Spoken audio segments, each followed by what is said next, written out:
It's another example of an Indian curry that is almost never seen in restaurants because it doesn't fit neatly into one of the categories that Westerners expect, such as korma or Rogan Josh or vindaloo.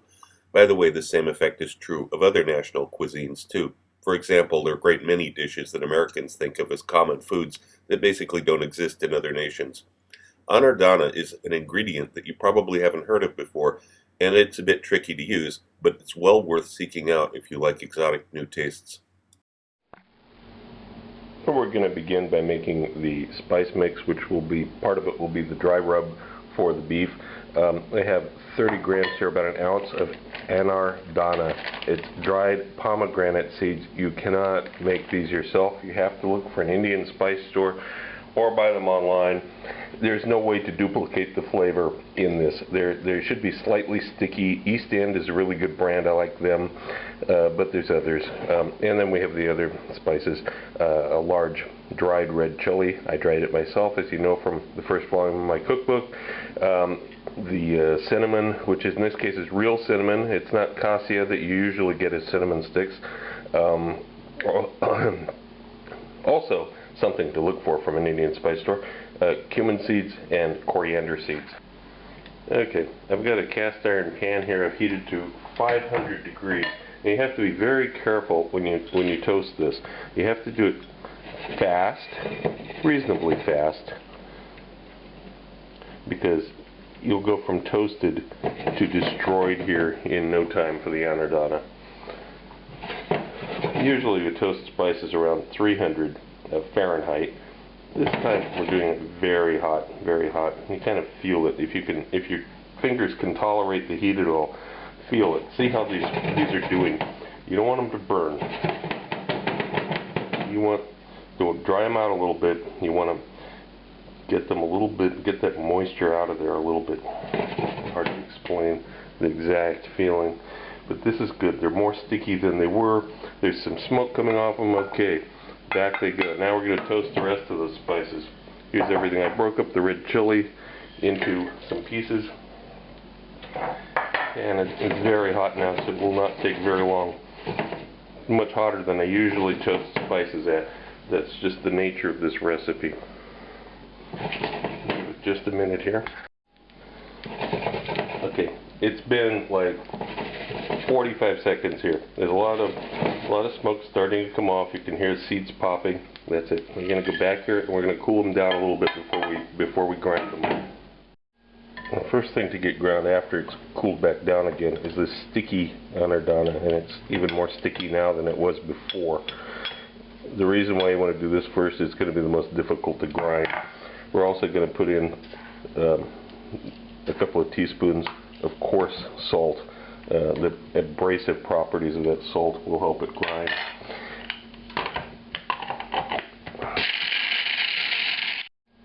After that's ground, we've got all the rest of the spices that will go in. Oh, that's really filling the spice grinder up for once. Okay, it's pretty well ground now. I'm going to add the mace or nutmeg and give it the final grind here. Okay, good. Now we're going to run this through a sieve. Okay, we need to get some of this passed through a sieve. We want some that's fine ground, just enough to coat the meat. So we're going to mix this around a little bit. It's going to take a couple minutes here. We need a total of 3 tablespoons of the spice mix that passed through the sieve. Yeah, it'll take you a minute or two to get 3 tablespoons out of it. You'll see how this works in a minute. Yeah, when you think you've got about 3 tablespoons of this spice mixture through, you're going to add the teaspoon of Kashmiri chili, Indian Kashmiri chili. I discussed this in my first volume of my cookbook. For more details about this specific ingredient, look that up. Now that we've got at least 3 tablespoons here, we've got the beef. Now I cut this into about 1-inch cubes, 2.5 centimeters roughly. We're going to add all the spice to it. It's about 3 tablespoons plus the teaspoon of Kashmiri chili. Massage this around And the rest of the seasonings, we're going to keep this aside. This is going to go into the curry. We're going to use this separately. So this is a dry rub on the beef. This is going to sit a little while, marinate, and then we'll continue the recipe.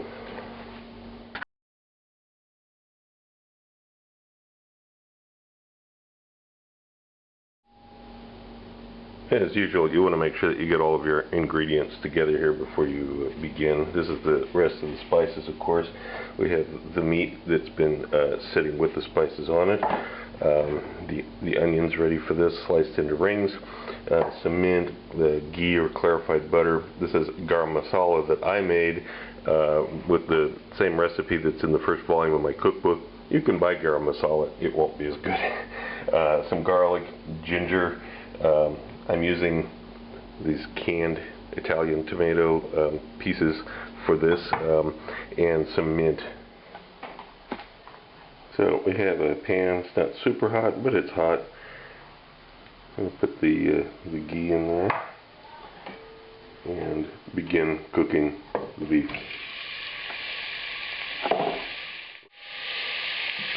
So we want to cook the meat here, get the spices that are on the meat cooked more, and also get the meat cooked to the point of where it would be considered rare. You could actually eat it the way that it's finished, because this is going to be put aside for a while, quite a while we finish up the curry, and then it'll be reintroduced into the curry and simmered. So we're actually going to cook the meat enough that you could eat it.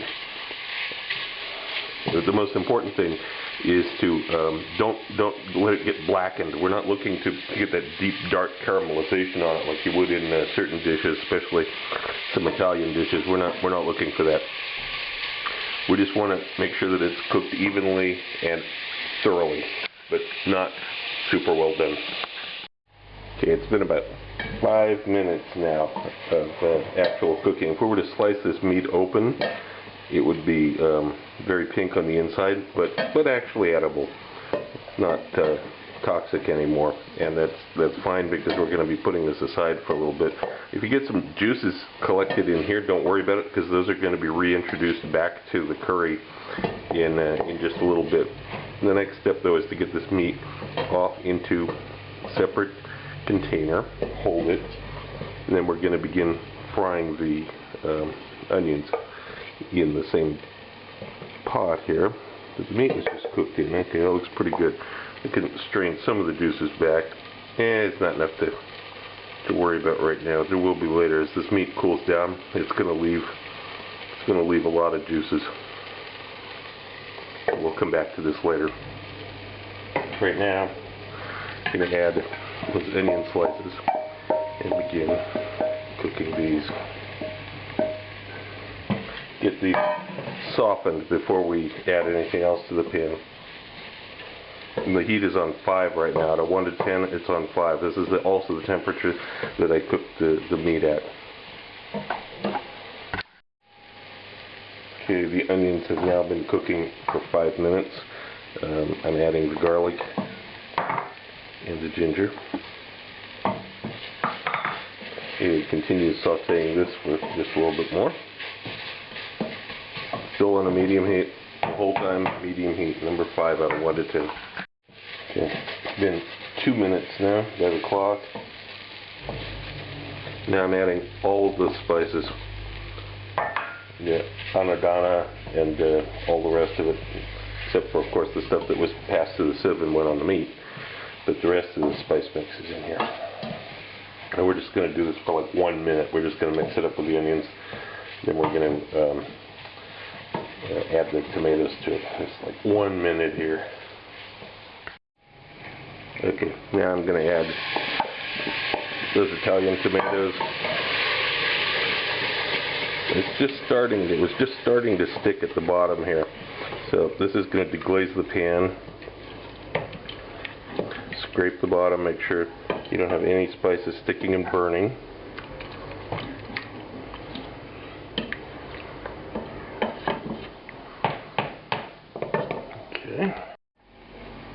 And this is really where you have to be patient in making this. I've got a medium heat setting. It will take a while for this masala to really thicken up, and you just have to stay with it. Now, as I said, we're going to come back to these beef juices too.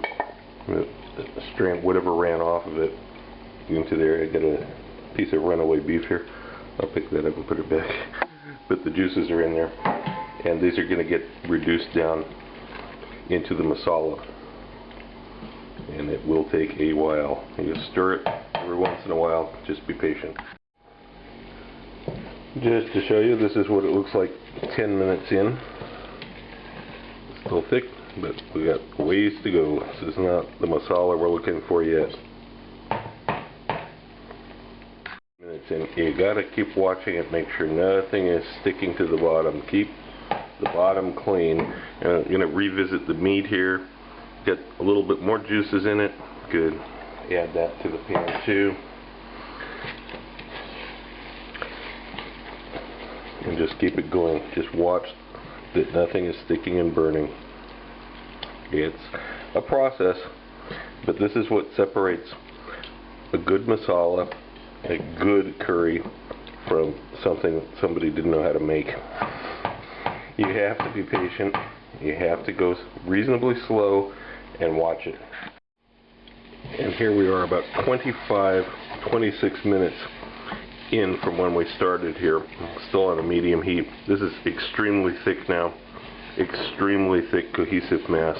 That's what we want to see. Look at that. It's like a ball of dough practically.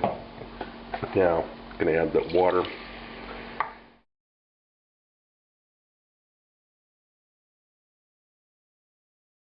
And a handful of mint leaves. Stir this together a little bit, and then it's going to go in the blender. You can use a conventional blender for this, like you would for making cocktails or milkshakes if you want. It's up to you, whatever you've got. This works well. This works well. Then pass as much as you can through a sieve back into the same pot that you were cooking this in before, but I've washed out that pot, so there's no residue, there's no ANARDANA seeds or anything else that's going to be lumpy in there. When you've got as much through as you can, wipe this off and scrape the bottom of the sieve. Make sure that you get all the stuff off the bottom into the pot. Now we have the smooth mixture in here. We're going to reintroduce the meat and begin the long, slow simmer under lid. Okay, after a little while, an hour or so, I'm going to add the garam masala. Give it another stir.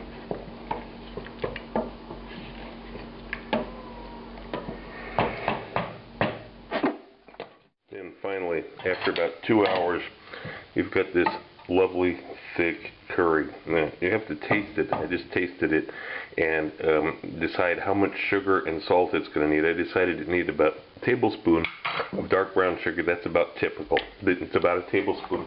Should be about right. And just a little salt, not only half a teaspoon, something like that. But you have to taste it at this point and determine that yourself. Now, do yourself a favor and don't eat it right now. Put it in the refrigerator and store it until the next day if you can possibly do this. Possibly do this. It will be really, really, really good the next day. If you eat it right now, it'll be good, but it'll be amazing the next day.